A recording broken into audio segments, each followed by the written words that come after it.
Welcome everyone and welcome to our YouTube channel. And in this video, we are going to study about various revolutions in India and their area of production. So let's start our topic. So see, the first revolution in India we will study in this video is Green Revolution. That is for the food production. Alright, for example, wheat, rice, etc. The food production revolution was known as green revolution. तो देखिए, green revolution जिसको हिंदी में हरित क्रांति हम बोलते हैं, वो हमारे यहाँ पर फूड प्रोडक्शन के लिए स्टार्ट हुई थी, सो दैट हमारे यहाँ पर फूड की मात्रा ज्यादा हो सके, हमें बाहर से इंपोर्ट ना करना पड़े फूड, एंड यस एक्सपोर्ट की मात्रा हमारी बढ़े आने वाले कुछ डिकेड्स में. और वैसा ही कुछ हुआ इस रिवॉल्यूशन के बाद. सो इसके बारे में हम डिटेल में देखते हैं. देखिए, सबसे पहली बात, the Green Revolution was a period when agriculture was converted into an industrial system. See, we did agriculture, okay, with the traditional methods. पुराने मेथड से हम एग्रीकल्चर करते थे, लेकिन ग्रीन रिवॉल्यूशन के बाद क्या होता है कि हम इंडस्ट्रियल सिस्टम अपना लेते हैं हमारे एग्रीकल्चर में. Use of HYV seeds, tractors, machinery etcetera. Okay, like modern methods and technology. Which were the modern methods and some technology used? That was high yielding variety seeds. तो ये जो बीज है नए प्रकार के यूज होने लगे. Tractors, irrigation facilities. देखिए, आप स्प्रिंकल सिस्टम वगैरह देखते हैं, कुछ स्कीम भी है भारत सरकार की इनके तहत. पेस्टिसाइड, फर्टिलाइजर्स का यूज भी. तो देखिए, यहाँ पर आप ध्यान दीजिएगा इस नाम पे, MS स्वामीनाथन इन इंडिया. तो उन्होंने इसको ग्रीन रिवॉल्यूशन को इंडिया में स्टार्ट किया, ठीक है. लेकिन मेनली किसके द्वारा इनिशिएटेड था? नॉर्मन बोरलॉग, ठीक है. नॉर्मन बोरलॉग के द्वारा स्टार्टेड था. उन्होंने बताया था कि अगर हम तकनीक का यूज करें तो हमारे यहाँ पर जो एग्रीकल्चर प्रोडक्टिविटी है, डेवलपिंग वर्ल्ड की बात कर रहे हैं. डेवलप्ड वर्ल्ड में तो देखिए सब कुछ सही चल रहा था, लेकिन developing world like countries like India, China, उस टाइम के हिसाब से, तो उन सब में उनका मानना था कि यहाँ पर फूड की प्रोडक्टिविटी ऑटोमेटिकली इंक्रीज हो जाएगी अगर हम टेक्नोलॉजी का यूज करते हैं. देखिए, इसके बाद कुछ लोगों को याद रखना पड़ेगा ग्रीन रिवॉल्यूशन के एफर्ट्स के लिए. उनमें से एक है MS Swaminathan. He was known as father of green revolution in India. He is known as the father of green revolution in India. Next is Chidambaram Subramaniam. He is known as political father of green revolution. और इनको देखिए भारत रत्न भी मिला है, तो आपके exam में आ सकता है. तो इनमें से किस ऑप्शन में आप टिक करेंगे? अगर ये ऑप्शन आता है, ये नाम चिदम्बरम सुब्रमण्यम, तो आप इन पे टिक करेंगे कि भारत रत्न इनको मिला है. Is that clear? उस टाइम के फूड एंड एग्रीकल्चर मिनिस्टर थे ये. उसके बाद देखिए, Dilbagh Singh Athwal. He is known as father of wheat revolution. तो ऐसे करके आप ये नाम देख सकते हैं, बड़े इंपॉर्टेंट ये नाम है हमारे यहाँ पर, ठीक है. MS स्वामीनाथन आपको अच्छे से याद रखना है इंडिया में ग्रीन रिवॉल्यूशन के लिए. नेक्स्ट आ जाइए, देखिए नेक्स्ट रिवॉल्यूशन जो हमारे सामने है, that is yellow revolution. So see, in yellow revolution which thing was used for production? that is oil seeds. तो आप देख सकते हैं, देखिए यहाँ पर ग्रोथ हो रही है, ठीक है. इनसे ऑयल्स, ये जो ऑयल सीड्स, इनसे ऑयल निकलेगा. उसका मात्रा ज्यादा हो इंडिया में, डेफिनेटली किसी भी देश में, तो एक्सपोर्ट करने का फायदा रहता है, ठीक है. एक बेनिफिट रहता है एक्सपोर्ट करने का चीजों को. तो इस रिवॉल्यूशन को लॉन्च कब किया गया? 1986 to 87. किस लिए? एडिबल ऑयल, जो खाने योग्य तेल है, उसको हम इंक्रीज कर रहे थे, उसकी प्रोडक्शन को.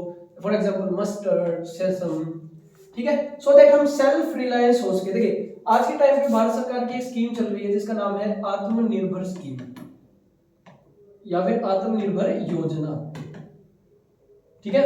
अब ये आत्मनिर्भर, ये वर्ड का इंग्लिश में मीनिंग क्या है? Self reliance. तो देखिए, कोई नई बात नहीं है. सेल्फ रिलायंट हर एक देश होना चाहता है. सेल्फ रिलायंट का मीनिंग यहाँ पे क्या है कि हमारे देश में हम अपनी चीजें बनाए, यूज करें, प्लस उसको बाहर भी एक्सपोर्ट करने के लिए हमें अभी ग्रोथ करनी है, ठीक है. लेकिन हमारी जो जरूरतें हैं उनको हम हमारे देश में ही बना सके, उसको बोलते हैं self reliance. Is that clear? इसके बाद देखिए, जिसमें ऑयल सीड्स की बात हुई, एडिबल ऑयल की, उसको बोलते हैं हम yellow revolution. Then who is known as the father of yellow revolution? Sam Pitroda. तो आपको याद रखना है ये नाम. उसके बाद यहाँ पे ध्यान दीजिएगा, येलो रिवॉल्यूशन का टारगेट क्या है? No oil seed. जो 9 प्रकार के ऑयल सीड हैं उनका यहाँ पर टारगेट रखा गया था, ठीक है. जो आपके सामने नाम है, groundnut, mustard, soybean, sunflower, सेसम, sunflower, Niger, linseed and Castrol. तो आपको ये नाम ध्यान रखने हैं कि 9 है टोटल, ठीक है, 9. एंड देन येलो रिवॉल्यूशन की अगर हम बात करें तो देखिए इसके लिए ऑयल टेक्नोलॉजिकल मिशन लॉन्च किया गया था 1986 में, इसी को हम येलो रिवॉल्यूशन का नाम देते हैं। इसके तहत ये मिशन लॉन्च किया गया था। एंड यस, इसमें हाइब्रिड मस्टर्ड सेसम जो सीड्स हैं उनके लिए इसको उनकी ग्रोथ के लिए इस रिवॉल्यूशन को लॉन्च किया गया था। देन टोटल 9 ऑयल सीड्स की यहाँ पर बात की जा रही है येलो रिवॉल्यूशन के तहत। सो आई होप आपको येलो रिवॉल्यूशन क्लियर है, उनके फादर जो है येलो रिवॉल्यूशन के वो आपको याद रखने हैं, ठीक है। सो नेक्स्ट आ जाइए, देखिए नेक्स्ट जो रिवॉल्यूशन है हमारे सामने वो है blue revolution and that is for the fish production, ठीक है। मछली पालन के लिए जो रिवॉल्यूशन की गई थी उसको बोलते हैं ये blue revolution. Is that clear? So आप देख सकते हैं ब्लू रिवॉल्यूशन यहाँ पर इसके जो करता धरता ओरिजिनेटर है वो है हीरालाल चौधरी, ठीक है। हीरालाल चौधरी इसके ओरिजिनेटर हैं, इनिशिएटर हैं। आपको ध्यान रखना है ब्लू रिवॉल्यूशन, देखिए मछली तो पहले भी पकड़ते थे पुराने समय में भी, ठीक है। ऐसा नहीं है कि कोई एकदम से बोले कि चलिए मछली पकड़ते हैं, नहीं, बट तरीके बदले गए इसमें। ब्लू रिवॉल्यूशन में कैसे आप मछली पालन को बेस्ट तरीके से यूज कर सकते हो, कैसे सस्टेनेबली यूज कर सकते हैं सो दैट आपकी भी ग्रोथ हो, फ्यूचर के लिए भी बचे, एनवायरनमेंट भी बचे, मछलियां भी स्वस्थ रहे, प्लस अच्छी मछलियां मार्केट में जाए, ठीक है, हेल्दी, और उनकी जो जनसंख्या वो इतनी कम ना हो कि आप सस्टेन ना कर पाए फ्यूचर के लिए। तो इसके लिए रिवॉल्यूशन लॉन्च की गई और इसमें यही था कि देखिए उनकी ग्रोथ और इंटेंसिफाई करे global aquaculture. You know aquaculture में देखिए मछली का अपना बना रखा है इन्होंने एरिया पकड़ने का, तो दिस इज एक्वाकल्चर, ठीक है ना। Domestication and farming of fish etcetera in the 20th century इसको स्टार्ट किया गया, कहां पर? अंडर डेवलप्ड कंट्रीज में इसको स्टार्ट किया गया, ठीक है। तो मछली के लिए ये है, याद रखिएगा, फिश प्रोडक्शन के लिए ब्लू रिवॉल्यूशन है। सो नेक्स्ट हमारे पास जो रिवॉल्यूशन है वो है pink revolution. This is pink revolution and ये जो टर्म है इसके लिए यूज की जा रही है, देखिए टेक्नोलॉजिकल रिवॉल्यूशन थी एक टाइप से। डेफिनेट सी बात है, ये जो जितनी भी हमारी यहाँ पर रिवॉल्यूशंस थी ये टेक्नोलॉजी के मामले में तो डेफिनेटली थी ही, लेकिन किस चीज में? ये मीट के लिए, प्लस पोल्ट्री की जो प्रोसेसिंग होता है, देखिए प्रोसेसिंग होता है हर चीज का। जैसे अगर आप मीट प्रोडक्शन कर रहे हैं फैक्ट्री में तो उसका भी एक प्रोसेस होता है, जैसे एनिमल आएगा उसके आगे उससे मीट का जो प्रोसेस रहेगा पूरा, उसके लिए टेक्नोलॉजी का यूज होना चाहिए। ये रिवॉल्यूशन इसलिए थी पिंक रिवॉल्यूशन, ठीक है। I hope you got this. आपको ध्यान रखना है पिंक रिवॉल्यूशन का, meat and poultry processing sector, okay. So next comes that is brown revolution. So आपको याद रखना है brown revolution that is for coffee production, ठीक है। आप देख सकते हैं कॉफी, टी ये बहुत ज्यादा यूज होती है इंडिया में वैसे भी, ठीक है। सो कॉफी के जो रीजन्स है वो याद रखने आपको इंडिया में 3 हैं, Karnataka, Kerala and Tamil Nadu, they are the major, ठीक है।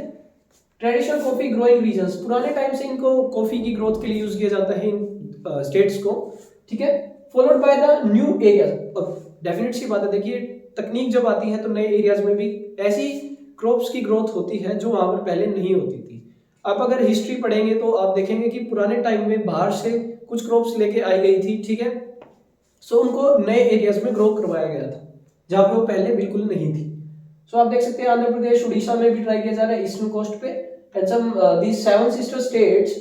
आपको याद रखना, एक क्वेश्चन और बनता है, 7 सिस्टर स्टेट्स कौन सी है भारत की? तो देखिए Assam, Manipur, Meghalaya, Mizoram, Tripura, Nagaland and Arunachal Pradesh, these are also north eastern states. Is that clear? आपको ये ध्यान रखना है कि first thing is brown revolution coffee के लिए, फिर region and then these 7 sister states, okay. So next is white revolution, very important revolution. Green revolution है जैसे, ब्लू रिवॉल्यूशन ऐसी, white revolution this is for milk production. देखिए milk जो है बहुत ही इंपॉर्टेंट हो जाता है अगर हम बात करें किसी भी ह्यूमन बीइंग के लिए, उसके इंडिया की अगर हम बात करते हैं, ठीक है। तो आज हम नंबर 1 पे आते हैं वर्ल्ड में इस चीज में due to white revolution only, ठीक है।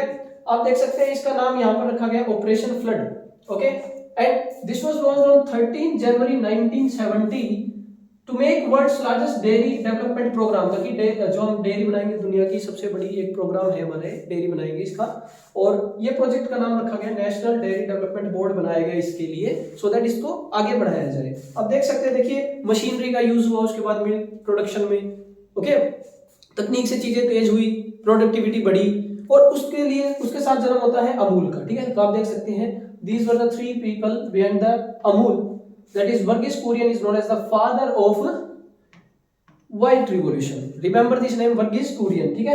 Then Shri Tribhuvandas Kishibhai Patel and Harichand Megha Dalaya, ये 3 व्यक्ति आपको ध्यान रखने हैं, ठीक है। व्हाइट रिवॉल्यूशन से इनका नाता है।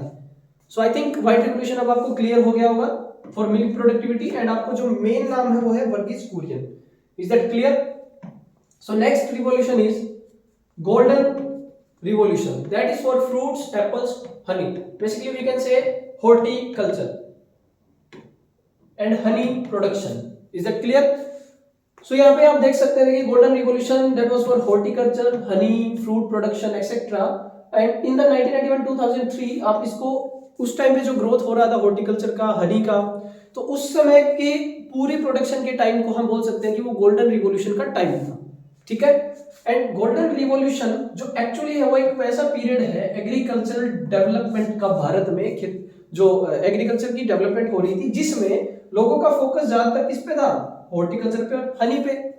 जैसे आजकल आप देखते होंगे, देखिए बी कीपिंग की जाती है, इसकी भी ग्रोथ काफी हो रही है। अब इससे पहले बहुत कम थी ना, ठीक है, लेकिन हनी की जब प्रोडक्शन शुरू हुई तो लोगों ने इंटरेस्ट लिया उस चीज में, ठीक है, फ्रूट्स की प्रोडक्शन में इंटरेस्ट लिया कि यहां से हमें प्रॉफिट मिल रहा है, ठीक है। So that's why. So next is grey revolution, ठीक है, ग्रे फॉर फर्टिलाइजर्स प्रोडक्शन। आप देख सकते हैं इसका नाता ग्रीन रिवॉल्यूशन से है। हाउ? यू कैन सी कि जब ग्रीन रिवॉल्यूशन आई तो देखिए pesticides, weedicides, HOAV seed, machinery बहुत सारी यूज होने लगी, तो डेफिनेटली फर्टिलाइजर्स का यूज होना भी एक धीरे धीरे ट्रेंड बन गया, ठीक है। तो आप देख सकते हैं ये फर्टिलाइजेशन होता है, इसको नुकसान तो है ही देखिए, क्योंकि केमिकल की मात्रा थोड़ी ज्यादा हो जाती है इन चीजों से। तो ऑर्गेनिक फार्मिंग का भी एक आजकल चलन चल रहा है कि ऑर्गेनिक फार्मिंग की यहाँ पर थोड़ी सी ग्रोथ करवाई जाए, बोला जाए लोगों को ग्रोथ, उसके लिए वही है, काफी सारी प्रॉब्लम्स होती हैं, हर चीज की ड्रॉबैक्स है, एडवांटेज डिसएडवांटेज, उनको किसी और वीडियो में हम डिस्कस करेंगे, ठीक है। अभी आप देखिए ग्रे रिवॉल्यूशन किससे रिलेटेड है? That is for the production of wool plus growth of fertilisers. तो आपको याद रखना है वूल से भी और फर्टिलाइजर से भी, ठीक है ना, क्योंकि ग्रे जो वूल से भी रिलेटेड है और फर्टिलाइजर्स, मेनली फर्टिलाइजर्स का है, ये आपको ध्यान रखना है। Next is silver revolution. So this belongs to eggs and poultry production. Remember this, eggs and poultry production के लिए हम बोलते हैं सिल्वर रिवॉल्यूशन, ठीक है। So you can see this hens are kept here, and ज्यादा मात्रा में देखिए एग्स की जो प्रोडक्टिविटी है यहाँ पर होती है, ठीक है, प्रॉपर इनका टाइम होता है, लेकिन कुछ डिसएडवांटेज भी है यहाँ पर। आप देख सकते हैं काफी बार आप सुनते होंगे न्यूज में कि बर्ड फ्लू फैल गया, तो killing of some birds were there, ठीक है, क्योंकि वो ज्यादा फैल रहा है, तो ऐसा होता है कभी, ठीक है, प्रॉब्लम तो है। लेकिन सिल्वर रिवॉल्यूशन किस लिए था? सो दैट ग्रोथ की जाए एग प्रोडक्शन की, और इसको गवर्नमेंट ने बहुत सारे तरीकों से इसको सपोर्ट किया। कब स्टार्ट किया गया? That is important, that is from 1969 to 1978 के टाइम पे, और इस टाइम पे इंदिरा गांधी जी प्रधानमंत्री थी डेफिनेटली। तो ये विजन था किसका? डॉक्टर BV राव का, याद रखिएगा, इनका ये विजन था कि हम एग्स की प्रोडक्टिविटी बढ़ाएंगे। अभी देखिए अगर आप थोड़ा सा न्यूज पे ध्यान देंगे, अगर इस चीज पे एग्स की बात करें अगर हम, तो यहाँ पे कुछ जैसे मिड डे मील स्कीम होती है आपके पास सरकारी स्कूल में, ठीक है, तो उसमें जो आपको खाना मिलता है, ठीक है, तो उसमें एग्स को किसी स्टेट ने यहाँ पर क्या करवाया है, इंक्रीज, की मिड डे मील में भी एग्स दिया जाए, एटलीस्ट 7 में से 2-3 डेज तो कोशिश की जाए, ठीक है। इससे क्या होता है देखिए, एक तो ये थोड़ा सा अगर ओवरऑल खाने की बात करें तो उसमें एग्स थोड़े चीप पड़ते हैं, प्लस प्रोटीन की मात्रा इनमें अच्छी होती है, तो बच्चों को फायदा है, ठीक है ना। लेकिन वही है देखिए, इसके खिलाफ भी काफी बातें हो जाती हैं कि किसी को नहीं खाना है, किसी को खाना है, तो ये सब बातें इसमें आ जाती है बीच में। But yes, that is very good initiative by some states. Red revolution is for meat as well as tomato production, ठीक है। So you can see here that red revolution एक खेतीबाड़ी का ही रिफॉर्म था एक टाइप से, ठीक है, लेकिन कुछ हिस्सा उसका मीट की उसमें भी जाता है एनिमल्स के बाद। तो इसमें देखिए Vishal Tiwari is known as the father of the red revolution in our country, in India. Is that clear? And major आप देख सकते हैं 1980 से इसका टाइम स्टार्ट होता है। रेड रिवॉल्यूशन याद रखिएगा, meat and tomato. So you can see here images of meat as well as tomato production farming, you can see here, okay. So next revolution is golden fiber revolution, that is for jute production. So you can see jute production is there, you can make various things from the jute, gunny bags etcetera. So why? Because jute is a natural fibre. As you know, Bangladesh जिसको 1971 में बनाया गया, लेकिन 1947 में बांग्लादेश को east Pakistan बोलते थे. ठीक है. और हमारे यहाँ पर जो जूट का कारोबार है वो ज्यादातर वेस्ट बंगाल में होता है. So you can attach this thing कि वेस्ट बंगाल और ईस्ट पाकिस्तान पहले बंगाल ही थे अंग्रेजों के समय पे. तो ज्यादातर हमारे जो जूट के मिल्स हैं वो कहाँ चले गए? बांग्लादेश में. ठीक है. बट यस, फिर भी हमारी प्रोडक्टिविटी काफी अच्छी है. ठीक है, क्योंकि जूट एक नेचुरल फाइबर है, golden soft long silky shine है डेफिनेटली. और इन सब के बाद इसका जो एक चीज है वो है हाई कैश वैल्यू. ये इसकी जो प्रोडक्शन है वो हमें बहुत सारा कैश वैल्यू दे देती है, अच्छी मात्रा में रुपए मिल जाते हैं इससे. और तो इसको हम इसलिए गोल्डन फाइबर बोलते हैं. ना, इसको हम फाइबर से भी काम चला सकते हैं. ठीक है, लेकिन गोल्डन फाइबर इसलिए बोलते हैं ये फीचर्स की वजह से. सो आई होप यहां तक आपको समझ में आ गया होगा. So next is silver fibre revolution. Silver fibre, see silver is for egg, but silver fibre okay is for cotton. See जहां पर भी फाइबर आए डेफिनेटली ऐसी चीज की बात कर रहे हैं जिससे हम कोई कपड़े की चीज या कुछ बैग वैग टाइप की चीज हम बना सकते हैं. Fibre ratio. ठीक है. सो next is silver fibre revolution is for cotton and cotton is mainly in Gujarat. Why? Because black soil. ठीक है. But yes also in Maharashtra area also, but हम बात करें लार्ज नंबर पे. और सिल्वर रिवॉल्यूशन किससे बिलोंग करती है? एग से. और सिल्वर फाइबर किससे? कॉटन से. आपको एक बात ध्यान रखनी है, कॉटन की प्रोडक्शन का आप ये इमेज यहाँ पे देख सकते हैं, आपके सामने है. ठीक है. Okay. So yes, this is all for today. So like, share and subscribe our channel and don't forget to click on this bell icon so that you get all the videos on time. So thank you everyone.